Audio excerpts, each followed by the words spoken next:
Hello, my name is Chloe Tonis, and thank you for tuning into this week's episode of Bite Size Cybercrime, the podcast where we talk about cybercrimes and all things cybersecurity. Today we're going to be discussing malware, and a rather unusual type as well. We all know about ransomware that encrypts your data and forces you to pay a ransom to get it back, or worms that replicate themselves and spread across systems to perform malicious activity, and even rootkits, which can gain administrator access to your device without you knowing. But is there any malware potentially dangerous to cities and civilization in a much more literal way? Is there malware capable of shutting down the power of entire cities, poisoning the water supply, sabotaging industrial equipment to harm people?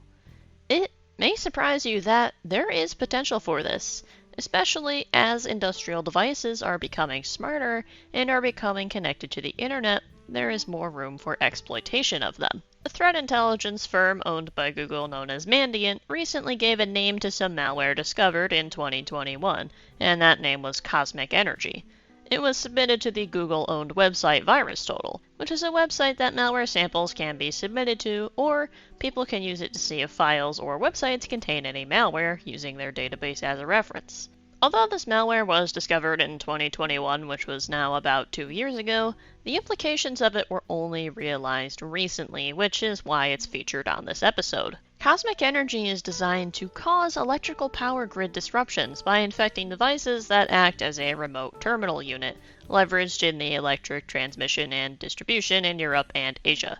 Basically, the malware is able to use these terminals to send signals to the control equipment used in electric grids, allowing the malware controller to cause power disruptions that could impact millions of people. Malware of this type is very rare. Typically, malware does not leave the digital world at all, but it has happened before with malware known as Triton, InDestroyer, or probably more famous, Stuxnet. Stuxnet is not related to the satellite in any way. But anyways, back to Cosmicenergy. This malware works by using two components called PyHop and Lightwork. When it infects the right type of machine, PyHop is initially run, which itself is simply meant to upload the Lightwork tool.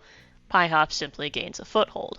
Lightwork is then the tool that is able to send remote commands to modify the states of the units, either on or off. And once it is done, it is able to delete itself as well as PyHop, which leaves no evidence behind. It is actually probable that this malware was originally intended to be a red teaming tool, meant to replicate attack scenarios against energy grids, and that another party reused the code for malicious purposes. Red teamers in organizations are tasked with finding exploits in current systems or simulating attacks to test defensive controls that are in place. They are very necessary in discovering realistic flaws that can be exploited by a real hacker who wants to gain something from attacking your organization. However, since a lot of what red teamers do is simulate an actual hacking scenario, it might not be a bad idea for a hacker to take in-house made tools and exploit them for real attacks.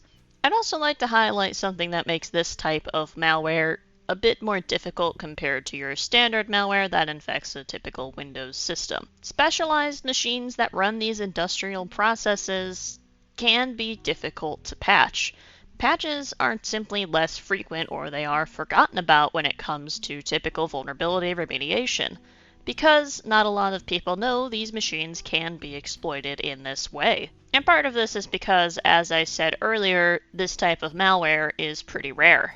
Another issue is that if a system like this becomes end of life and is no longer supported by the vendor, it is significantly more difficult to replace than, let's say, downloading some new software. So many systems are simply left improperly secured. Although this malware does have a realistic threat, it has not yet been detected in the wild yet, but there are still some scary implications. The malware was created by an unknown group, suspected Russian but not associated with any of the current threat actors, nor is this malware in the same family as the other malware of its kind. As more devices become internet connected, it remains even more important to secure them. Anything can be exploited if it's accessed.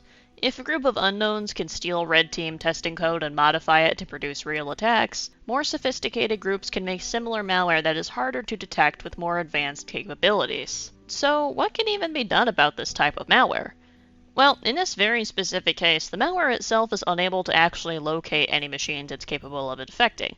It actually relies on existing intrusion attempts to find those machines. It's good practice to scan multiple parts of a network to see if and how these machines can be accessed. Intrusion detection systems or intrusion prevention systems can also help to prevent these machines from being accessed. And even though this malware does delete traces of itself, sending the logs from these machines to a centralized logging server can help prevent that. Finally, these machines should be isolated to a network that is completely inaccessible to the internet so that they cannot be discovered or exploited. Thank you for tuning into this week's terrifying episode of Bite-Sized Cybercrime. I hope you enjoyed this interesting malware strain. It will be frightening to see what kind of disasters will be able to occur with new strains of advancing malware in the future. Thank you to Mandiant, ARS Technica, Tech Radar, The Hacker News, and InfoSecurity Magazine for information and insight into the threat this malware poses. And until next time, stay secure.